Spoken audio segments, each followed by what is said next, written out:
Alright, thank you for joining me today. I'm going to be talking to you about inequalities. The first thing I want to do is familiarize you with some terms that you're going to hear. First of all, what is an inequality? Well, it's exactly what it sounds like. It's something that's not equal. So in this case, two expressions that are not equal, and we use inequalities to show and compare what is greater or less than. So you can see greater than is represented by this sign here, and less than is represented by this sign here. And the best way to remember which direction those go is to just kind of hold up your hand. The L, your left hand makes an L, okay, and that also goes for less than. And since you know which direction less than is, that means greater than has to be the opposite. Now, something you may not be as familiar with would be the equal to's. Okay, you also have greater than or equal to, which is just simply the greater than sign with a line under it, and then you also have less than or equal to, which is the less than sign with a line under it. And what these are used for is the same. However, in this case, whatever value you're comparing can also be equal to the other value as well. So you'll see that we will use those sometimes, not all the time. Really all dependent on what you're comparing. So let's take a look at what we're going to be doing here. Now you're not just going to be simply comparing values, you're also going to be asked to show it on a number line. So you will be asked to graph inequalities, and this is simply done on a standard number line, okay? But a couple of things you'll need to know. If you are graphing an inequality that is a standard less than or greater than, okay, uses a standard less than or greater than sign, not one with the line under it, you need to make sure to mark the number with what we call an open circle, okay? Then, if it is one of those equal to's, less than or equal to or greater than or equal to, when you plot the point on the number line, you will mark it with a solid dot. You will color it in, okay? And again, what you're trying to show here is just a different representation. So when people are reading your graph, they can determine if that value is actually a part of the solution or not. In some cases it will be, and in some cases it won't be. But these types of dots that you see here will be able to show that. You also will need to shade the direction of the solutions, and I'll be able to explain that more once we get into some examples. But inequalities, again, because they're not equal, for instance, if we wrote x is greater than 2, well, because they're not equal, what x is actually representing is all the numbers that are greater than 2 on the number line, or when you're counting. So starting with 3, then going to 4, then going to 5, and so on. So you're actually showing, when you shade, all of the answers that would be represented by the inequality. All right. So a couple other things you'll need to know here are some of the phrases that go along with inequalities, because you'll also see some word problems.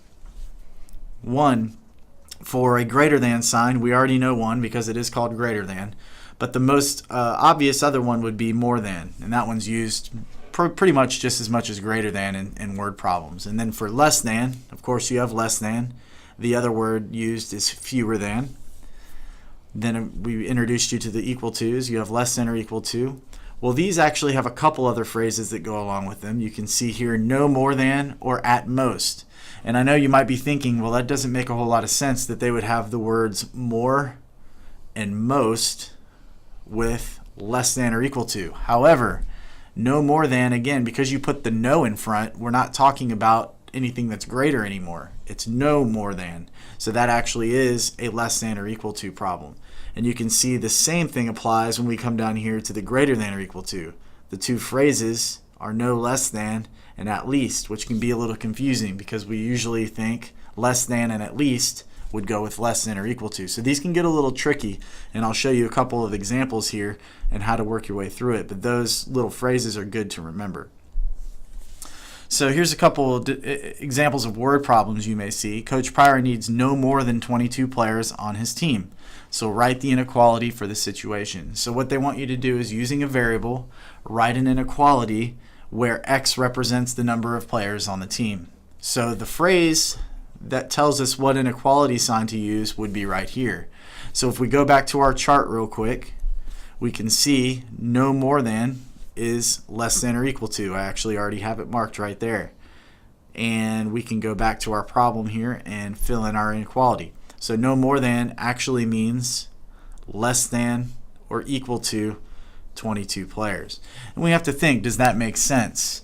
A standard soccer team, because I have some experience in the sport, usually has anywhere from 18 to 25 kids or players on it, so that makes a lot of sense.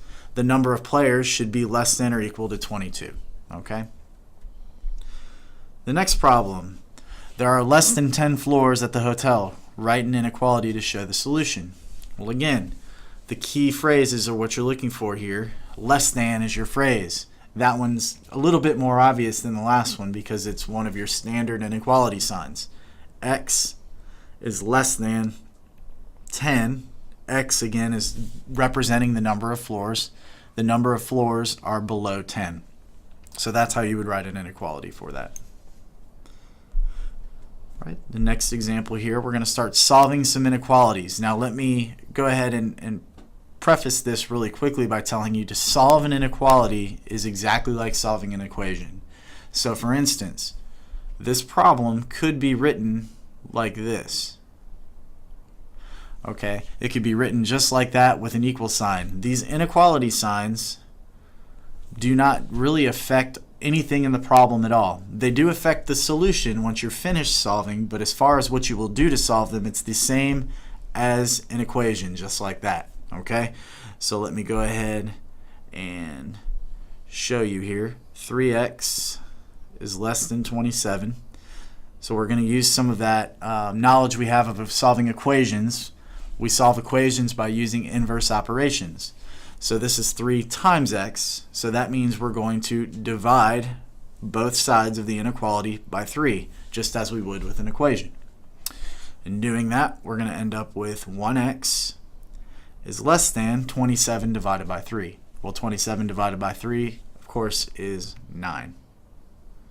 All right, and you can see that really that inequality sign doesn't get affected at all. You just kind of bring it along as though it was an equal sign. Now you'll notice they also ask us to graph. So this is where some of the information I gave you earlier will come in. I'm just going to draw a little number line here. All right, and I'm going to place 9 because that is the number we're dealing with. Usually I'll place 0 and then you can place a couple other numbers. It's not really necessary to draw it all the way out with all the little notches. The main thing you need to make sure to include is the type of dot on 9, okay? And you'll always place your dot on whatever your solution is, the number that you get in your solution. So in this case, 9. All right, I'm going to look at my inequality.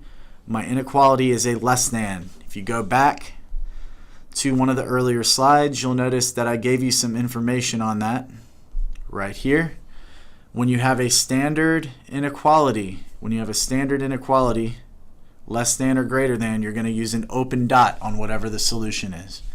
So going back then, we're going to use an open dot, and I'm actually going to change the color here so we can open dot on 9, okay? The open dot again says this is where our solutions begin. However, 9 is not a solution. It's where they begin. All the rest of our answers are going to be less than 9. X is less than 9. Okay, so that means all of the other answers would be wherever the values are less than 9, which is to the left. Now a little trick to remember that is if you look at your inequality, notice the point of the inequality points to the left. That's the direction you will typically draw your arrow. Now I say typically because it's not always going to work. If this problem happens to be switched like so, then it won't work.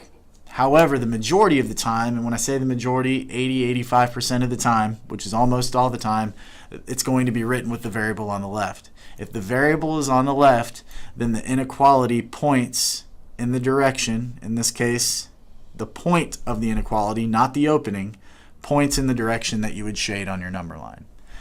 However, what I would like you to remember is simply because when you read the problem, x is less than 9, less than means less than on the number line.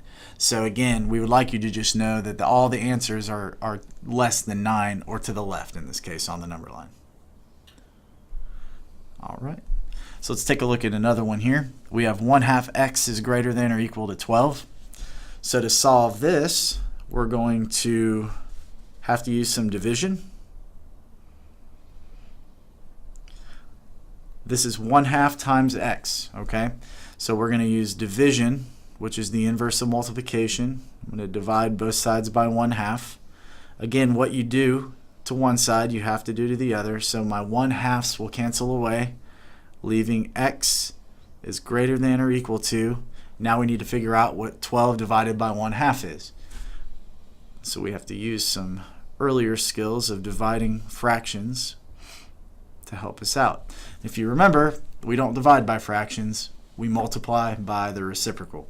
So in this case, we're going to do 12 over 1, change that division sign to a multiplication sign, and flip over our fraction, 2 over 1. That's your reciprocal. So when we multiply fractions, we multiply straight across the numerator and straight across the denominator.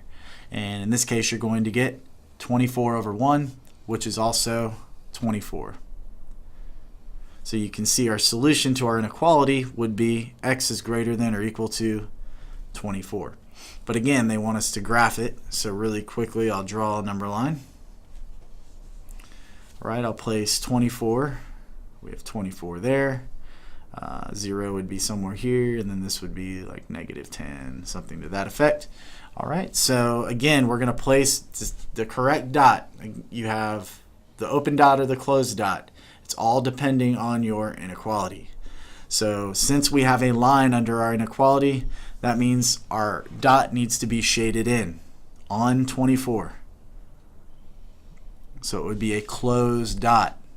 Then we need to determine which direction to shade. Well, in this case, our answer says x is greater than or equal to 24, or all of our answers are greater than or equal to 24. So that would be to the right of 24 where you would shade for your solutions. And you can see again, since the variable's on the left, that point of your inequality pointing to the right, that means we've shaded in the correct way. All right, one more of those. This time we're using some inverse of addition. All right, so we're going to do x plus 6 is less than or equal to 13. So the inverse of addition is going to be subtraction. We're going to subtract 6 to both sides. All right, and that's going to be then x, the 6 is canceled to 0, is less than or equal to 7. 13 minus 6 is 7.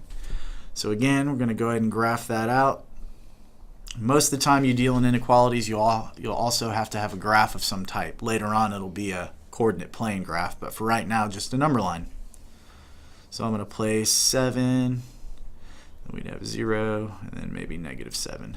All right, so look at your inequality sign and determine what type of dot we'll have, open or closed.